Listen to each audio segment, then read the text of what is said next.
الحمد لله وكفى والصلاة والسلام على سيد الأنبياء أما بعد. السلام علیکم ورحمت الله وبرکاته. زموږ استاسي درس د نبوت پیل او د وحی نزول دریم درس ده. معنا دا چې دوه درس موږ مخکې ویلي و د دریم ده. نو موږ دونه ویل چې نبی علی السلام چې کله وحی د نزول تاریخ نږدې شو نو نبی علی السلام به ښایسته خوبونه لیدل او د بخاری شریف حدیث هم پکې پیش ک. نو هغې نه وروسته ورته وحی راغله. نو اقرأ بسم ربک الذی خلق دا سورت 15 آیاتونه نازل شو. نو نبی علی السلام ډیر ویریدلی او خدیجه رضی الله تعالی عنها ورته ډاډ ورکه او د هغې نه وروسته انقطاع د وحی راغله، یعنی وحی یو څه موده ودرېدله. حکمت پکې دا و چې نبی علیه السلام ډیر ویریدلی نو الله تعالی غوښتل چې دغه ویره د ده یو څه لاړه شي، او بل دا ده چې راتلونکي ځل دپاره، یعنی دوم ځل دپاره چې په ده وحی نازلیږي دا ورته چمتو شي، تیار شي، ورته یعنی د سره بلد شي چې آینده کې ونه ویریږي.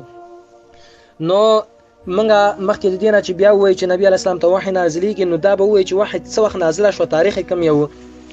نو وحی علما وایي چې په 610 کال میلادي کال باندې د دوشنبې ورځ وه او د نبی علیه السلام 40 کاله پوره شوي یو 40م روان.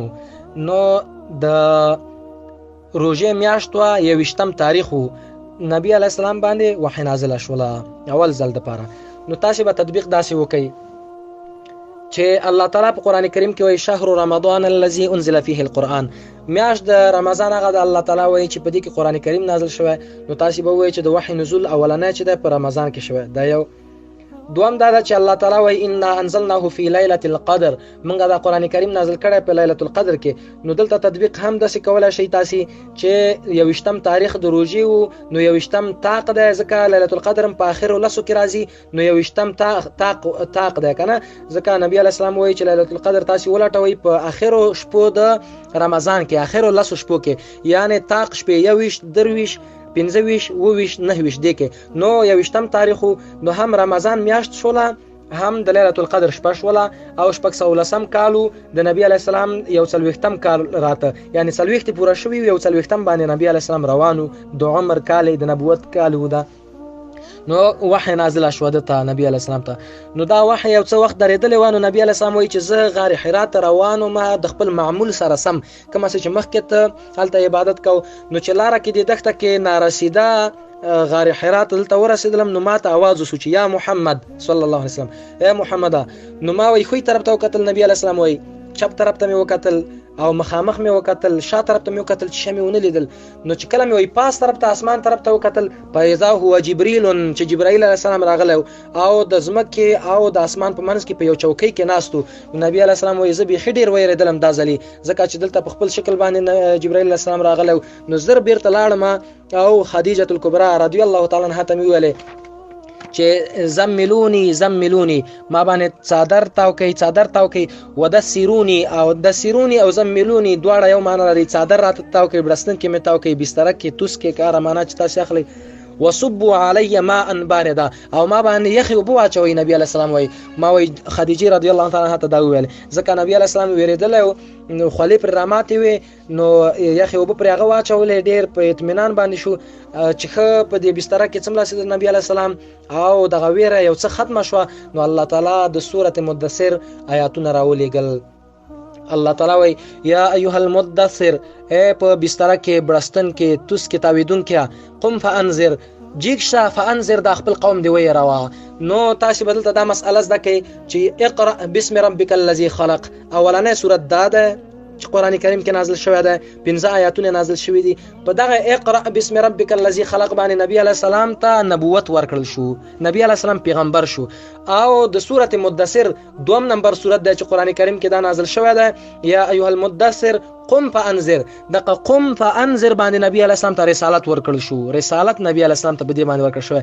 دا چې رسالت او نبوت منځ کې فرق لري او کنه ډېر فرق لري، دا به ان شاء الله په ځان ته کلیپ کې وایي، ځکه کله موږ په دې کې غږیږو کلیپ بیا ډېر زیاتېږي. نو نبی علیه السلام ته ویل چې په بستره کې تاویدونکې جګ شه، خپل قوم دی ویروه، وربک فکبر او د خپل رب لوی دی بیان کا، وثيابک فطهر او خپل جامې دی پاک کا، والرجز فهجر او د پلیتیو نه چټلیو نه ځان ساته.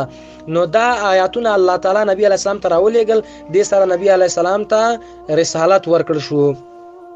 نو بیا دین وروسته نبی علیه السلام خپل دعوت ته شروع ورکړه او دعوت شروع ک اول د خپل قوم نه خپل قبیلې نه شروع وکړه هغه به خپل په وخت باندې وایو ان شاء الله نو دغه ټکی باندې نبی علیه السلام ته رسالت ورکړل شوی دی بل په غدا د چې تاسو ته سوال پیښ شي چې نبی علیه السلام ولې ویریده نو تاسو به وایي چې خوف دا دوه قسمه ده یو فطرتن خوف ده یو هغه د دنیا د عوامل باندې د دنیا په بعضو اشیاء څخه ویره ده د دنیا د بعضو اشیاء څخه مثلا فطرتن ویره چې دا د الله تعالی د هر چا په سینه کې اچولې ده هر انسان ویریږي یو مثال دا درکوي شم چې موسی علی السلام ته کله الله تعالی ویل چې ته د امسا واچو او چې کله امسا واچو فایزا هي حیه الله تعالی وی دا مار شو نو الله تعالی ورته ویل یا موسی خذها ولا تخف انك انت الاعلى اے موسی علی السلام دا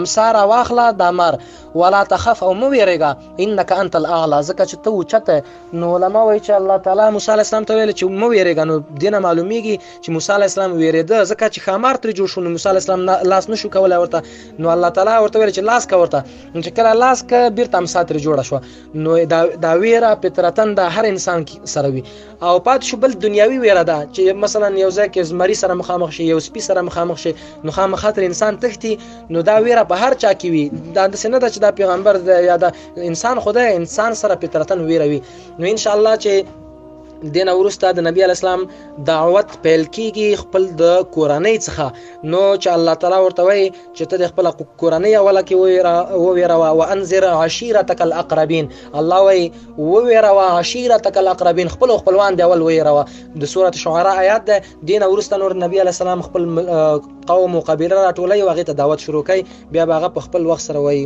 وصلی الله تعالی علی خیر خلقه محمد و علیه وسلم